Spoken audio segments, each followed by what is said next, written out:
اکثر لوگ نماز کیوں نہیں پڑھتے؟ یہ جو بات بتانے لگا ہوں اس پر ذرا غور کیجیے گا۔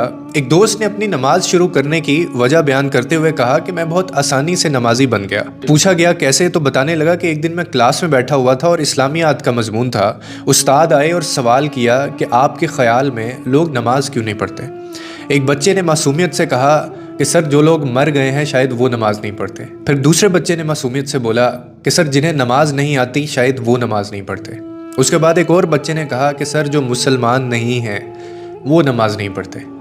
پھر ایک اور طالب علم اٹھا اور کہنے لگا کہ جو لوگ اللہ سے نہیں ڈرتے سر وہ نماز نہیں پڑھتے۔ وہ کہنے لگا میں یہ سب سن رہا تھا کہ اچانک میرے دل میں ایک سوال اٹھا اور میں نے خود سے کہا کہ میں تو زندہ بھی ہوں، مجھے نماز بھی آتی ہے اور میں مسلمان بھی ہوں اور میں اپنے رب سے ڈرتا بھی ہوں، پھر میں کیوں نماز نہیں پڑھتا؟ کہنے لگا میں خود ہی اپنے سامنے کھڑا ہو گیا کیونکہ میرے پاس کوئی جواب نہیں تھا اور مجھے خود سے گھن آ رہی تھی، اور پھر میں نے خود سے ایک سوال کیا کہ اگر قبر کی پہلی رات مجھ سے پوچھا گیا کہ تم تو زندہ بھی تھے، تمہیں نماز بھی آتی تھی، تم مسلمان بھی تھے، تم اللہ سے ڈرتے بھی تھے، تو پھر تم نماز کیوں نہیں پڑھتے تھے؟ اس کے بعد پھر میں کیا جواب دوں گا؟ اس نے مزید کہا کہ یہ وہ لمحہ تھا جس نے مجھے ہلا دیا کہ ہم اکثر سمجھتے ہیں کہ ہمارے پاس وقت ہے، ہم بعد میں شروع کر لیں گے، ہم بڑھاپے میں پڑھ لیں گے اور ابھی ہماری زندگی باقی ہے، مگر حقیقت یہ ہے کہ موت کسی وقت کا اعلان نہیں کرتی۔ اگر آپ نماز نہیں پڑھتے تو آپ اندر سے خالی ہو چکے ہیں۔